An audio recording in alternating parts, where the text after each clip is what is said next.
light talk, and taken a liberty to just say that this autoimmunity in human disorders is going to be a very basic talk. Excuse me if I sound very basic. We all know that, in the introduction, that other expanding antibody spectrum and phenotypes has become really exciting. Just like what Rishi said, the neurology that we learned 32 years ago was totally different. And you have to keep yourself updated every single day. And that's the excitement that neurology is brought in today. And much of it is because of this autoimmune feature that's coming to every sphere in neurology, every subspecialty. And so, the most important thing is potentially reversible conditions in early treatment. So, a quick note on pathophysiology. We talk about autoimmune disorders. What is autoimmunity against intracellular? I'm not going to talk about the hereditary disorders. That's not what we going to be my talk.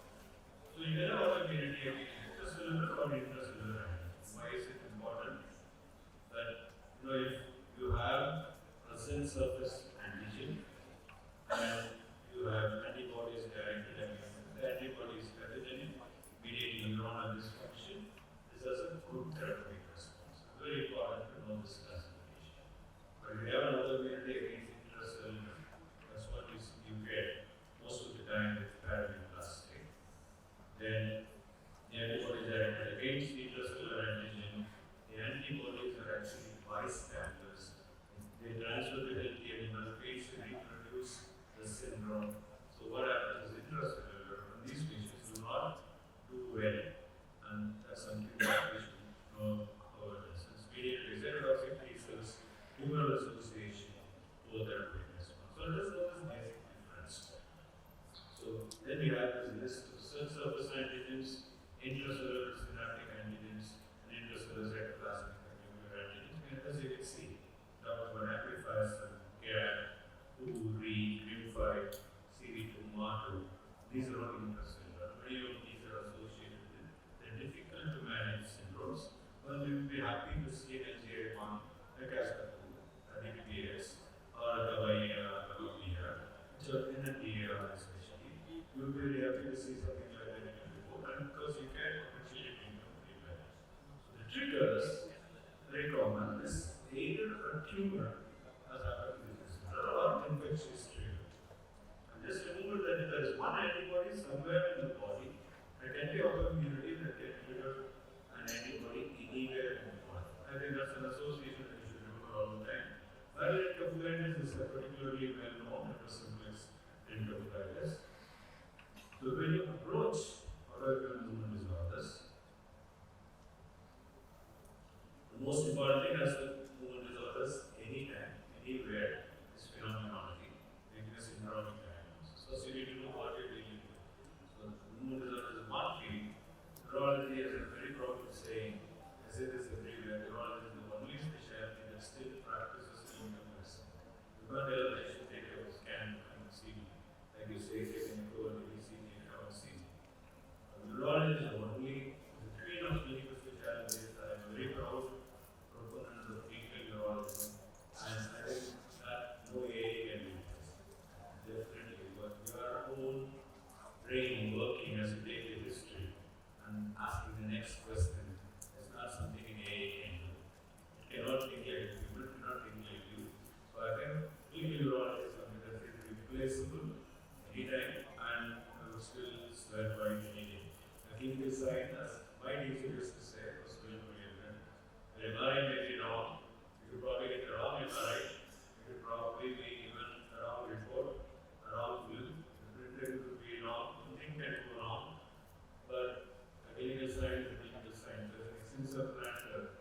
You need to have an access for it. So clinical neurology is something I would definitely swear by. So this go by phenomenology.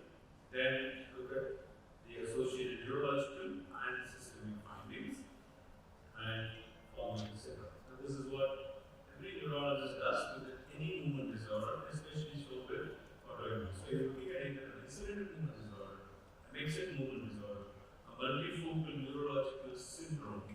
This is not just a movement disorder, and multi-systemic presentation with many other systems taking involved. split movement disorder classification. We talk about hypo and hyperkinetic, and then of course you have ataxia. So you can say you don't know exactly where to put ataxia, right? So many times it's just open up as an independent entity.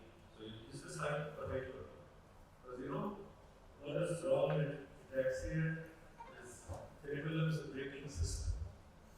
And the brakes are gone, so it must be called a hyperkinetic disorder. That's not exactly how it works. So, like as you showed, mindfulness, because we were actually mindfulness part of the cerebral syndrome, then you get a more confused. So, if you talk about autoimmune movement disorders, we will be going to talk about hypokinetic, Parkinsonism, and split person syndrome. And these are the two. Hypokinetic and hyperkinetic, the usual factors, chorea, mindfulness, dystonia. So, add to that sleep-related movement disorders and peripheral nerve epilepsy. So, these are the common syndromes that you will come across. So, when does one suspect autoimmunity and movement disorder? If it's Parkinson's, anything that is rapidly progressive, some of the short history is probably not genetic. We know that it's not genetic. So you know that there's short history, and when you have a limbic system involvement, a brainstem involvement, and an associated myelopathy or a root or nerve involvement, and the MRI shows changes that are cervical. That's a classic presentation, and that applies to both Parkinsonism, ataxia, or the chorea dyskinesia. I'm not going to do the whole list, but this is very visual. So anything that comes on cervicality would be the first clue that this is probably autoimmune. The same applies to dystonia, mindfulness, tics, or tremor. Now this is one of our earliest patients with about, I think, one of those early days when NGA had just been published, and it was witnessed with his father. One thing about NGI that I'm very fond of, and I tell most of my guys that this is something that they don't write. The diagnosis is given by the spouse. They'll tell you that many times during the day it's jerking. Something happened. The other one seeing the patient. Just talk to them, allow them to talk. They'll give you the diagnosis. The PDS, the diagnosis many times made by the spouse telling you that there is this little jerk going on, which is related to the seizures. Now look at this patient. Interesting. He's come in a wheelchair because of recurrent falls. Right? And he fall down with a crack.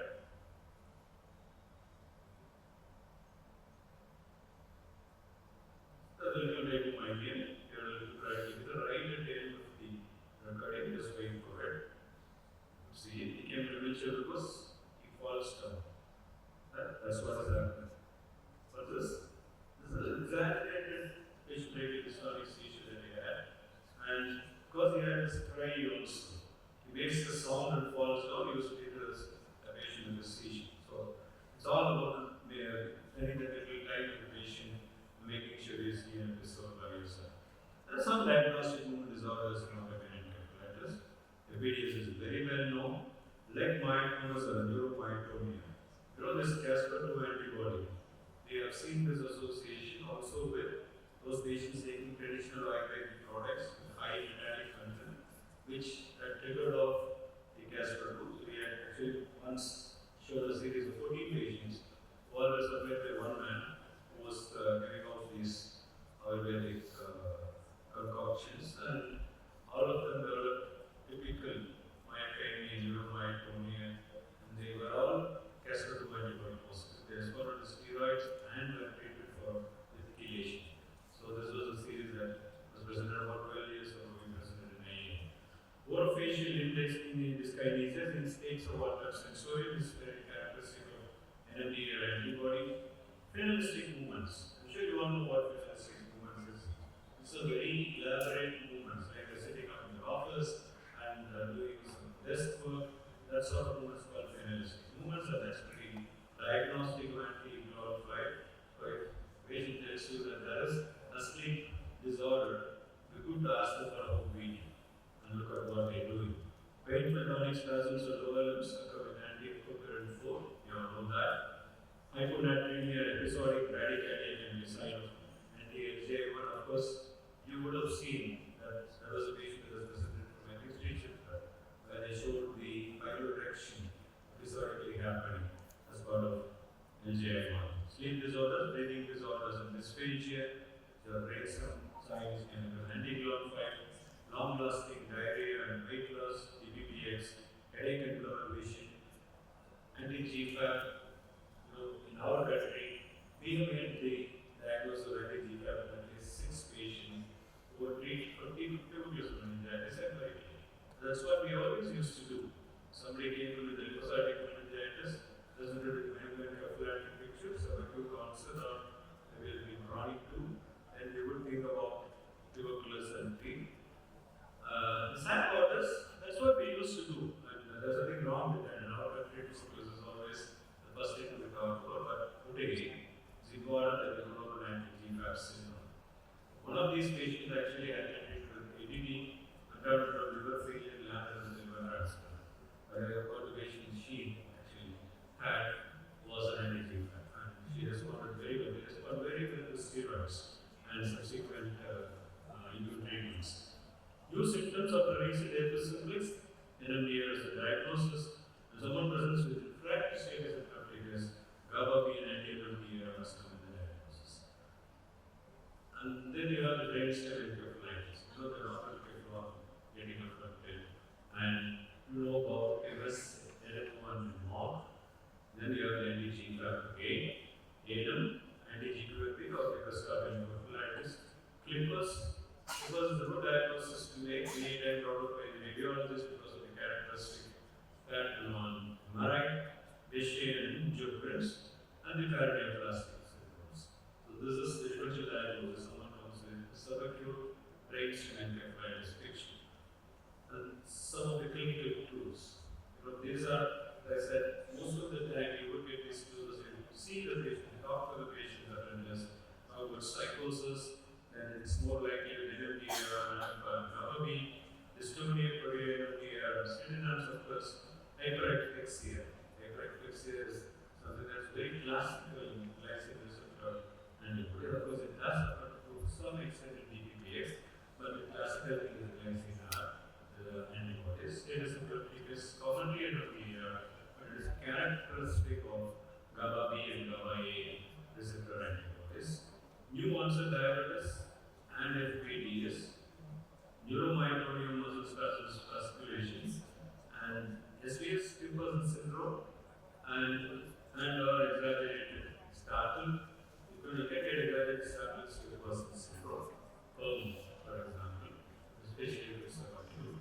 CNS and GA hyperirritability, as happens in anti-DPPX, radiolopathies, and cerebralitis. These are clinical clues for various syndromes. And mind you that autoimmunity is not like setting a pan. We need to know which of these antibodies we look for in a pan. Just saying an autoimmune encephalitis panel is negative, most commonly it's about 5 or 6. You probably not be doing GABA A, but not to GABA B. So if you have a stake as a blood because then you would do well first for both GABA A and GABA B as well as NMDA. So remember these clinical syndromes and remember the antibodies that we need to look for. So quickly, hypokinetic. So this is the crux of what I am talking. Typical Parkinson's is unlikely. So you will always have something else associated. A typical Parkinson's disease is most likely not an autoimmune, even if it's a virus.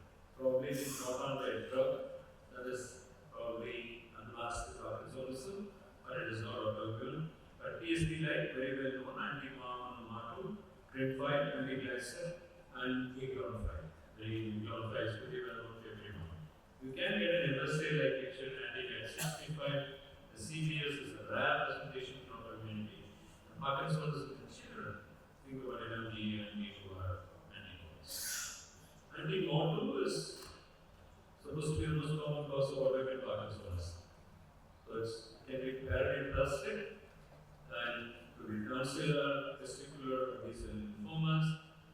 The spectrum can be progressive limbic, diencephalic, especially the lesion is primarily in the diencephalon region and brain dysfunction. Occasionally they can have spinal cord, radical, or case, because the primary lesion is around the neck, they do have supplementary case paralysis, especially for knee. An MRI shows three changes in the thalamus and hypothalamus, occasionally recently. The red flags in the patients are pituitary dysfunction, weight gain, and sleep disorder. So these are the ones that must be getting a working on too. And ignorant is pretty well known to most of us. But what we need to know is that not everyone third-degree disease reads a textbook. It doesn't conform the rules. They can result in any way. It can result in only cognitive dysfunction. It can result in only gait disturbances. But when there is cognitive, supranuclear eye movement, sleep disorders, chorea, and gait abnormalities, take a big lot of time. But it does not respond like immunotherapy.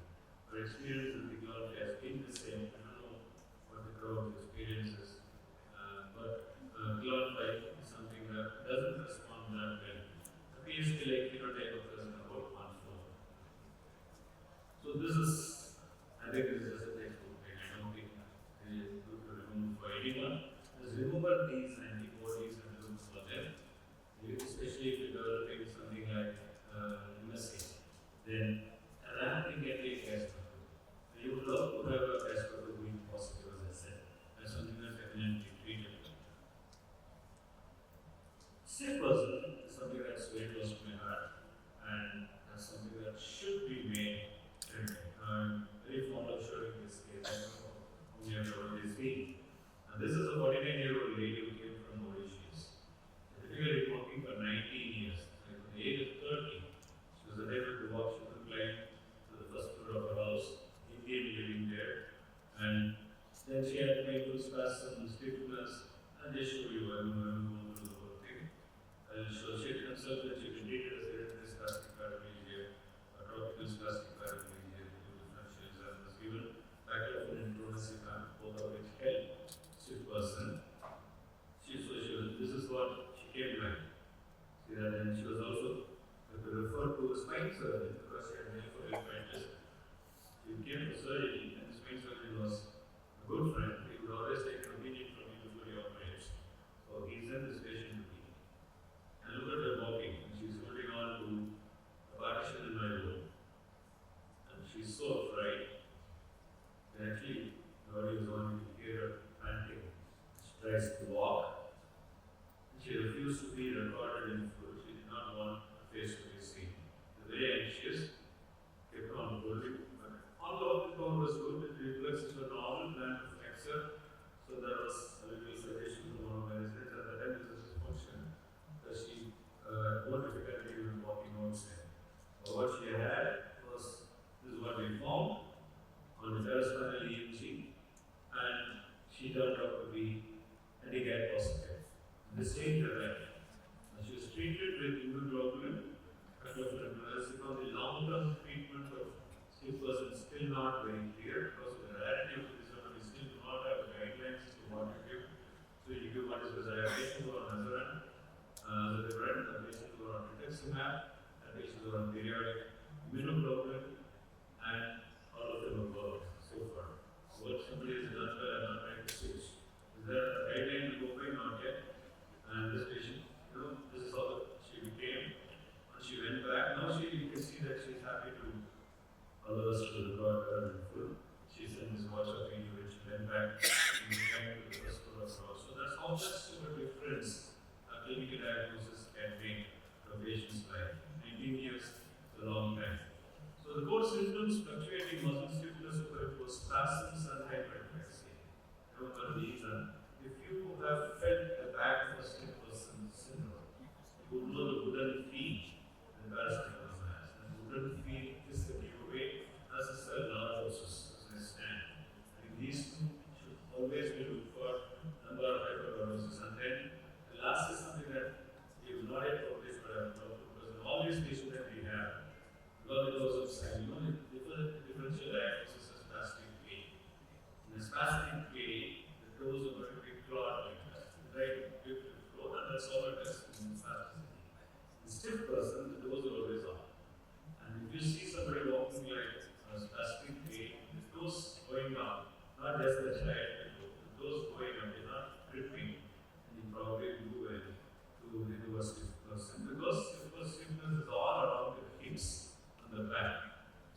that's why it's like that. So there are the less common variants. We know about POM, classic stiff person, stiff limb syndrome, and skipping this. Right. So autoimmune attacks here, I think we were an excellent talk by Rishi, and as I said, so acute onset, rapid progression, severe disability, and if you look at paraneoplastic and humoral associations, we all know anti-UO, mGlu1, antigen glutamate calcium pathways, WHO and RE can all be associated with cerebellar, but there are some few ways. They are also told us to think about RE, and then the women think about ovarian breast cancers. But there are some idiopathic autoimmune ataxias, as an anti-calcified, gluten sensitive ataxias, of course, an autoimmune ataxia, do other things. So this is a patient. This is her. Actually, she has this plastic and cellular design here. That's her talking, it's okay, she's in common sense. So we're trying to make her repeat, and she has cellular, she undergone genetic testing to make the long story short. And so she is taxing.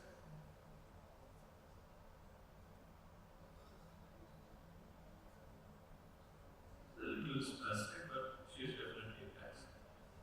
So is there any risk of meteorology? Right? You can see that it's not as smooth as it would like. And she had an anti-gag positive. The sad part of the story is she refused to believe the diagnosis never got treated. They lost track of it. And so we do not know what happened to her. Because she was given that type of genetic attacks for so long, she refused to believe that she could be treated. She refused to even try steroids. And I lost track of it. But that is sad part of the story. Miller Fisher is very well known, and the attacks with other associated antibodies include GABA-B, caspofungin, GFAP. In children, anti-NMDA must be considered. Episodic corticoid dizziness is an anti-AGI1. Hypokinetic, quickly. What is this? This is fairly easy.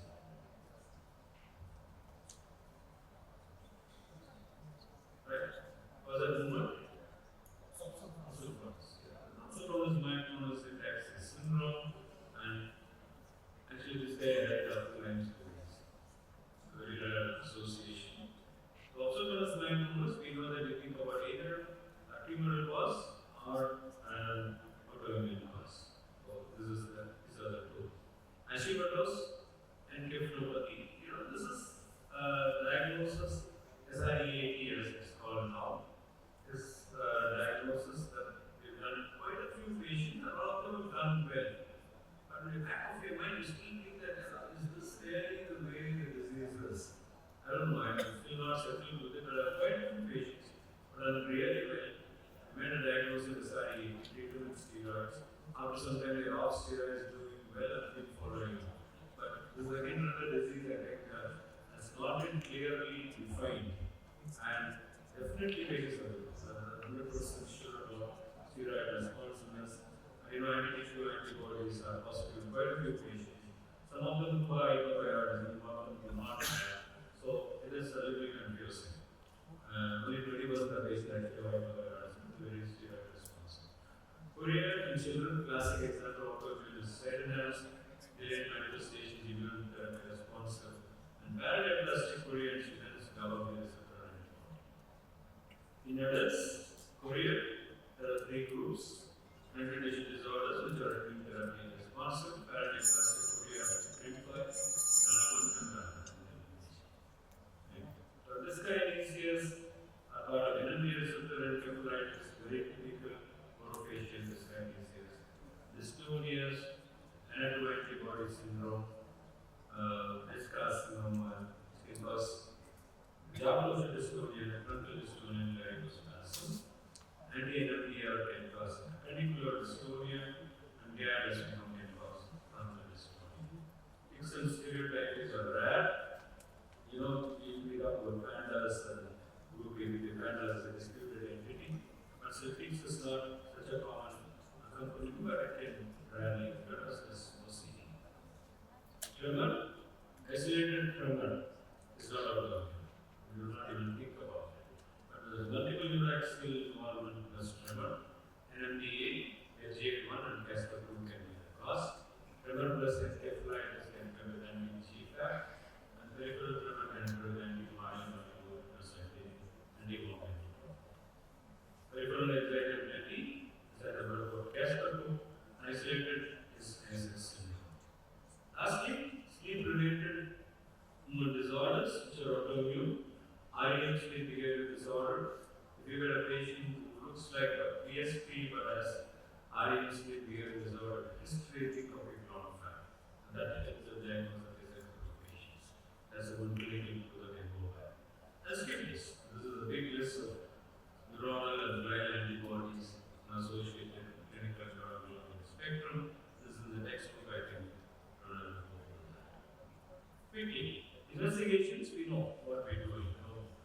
Many of us, if there is an intracellular antigen against antibodies, we probably get a scan. You would want to know if there is a tumor that you can diagnose from here.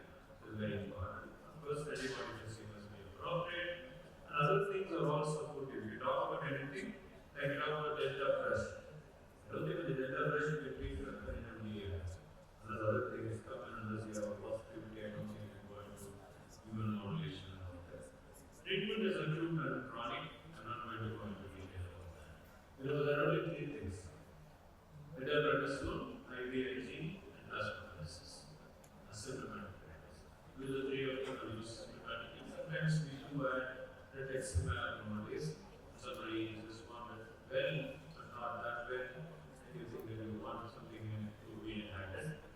Chronic therapies with azathioprine, mycophenolate, I think very similar. Then there are patients who would require cyclophosphamide, methotrexate, hydroxychloroquine therapy. And so chronic therapy, first line is the oral drugs, second line you have oral or IV cyclophosphamide, and there should be a 6 to 8 weeks steroid overlap. For example, azathioprine takes up to 4 to 5 months to start working. Till that time you may need to give a steroid cover. Symptomatic therapies depend on what type of hormonal disorder you are doing. So, in conclusion, define the syndrome first and take differential diagnosis. Look for associated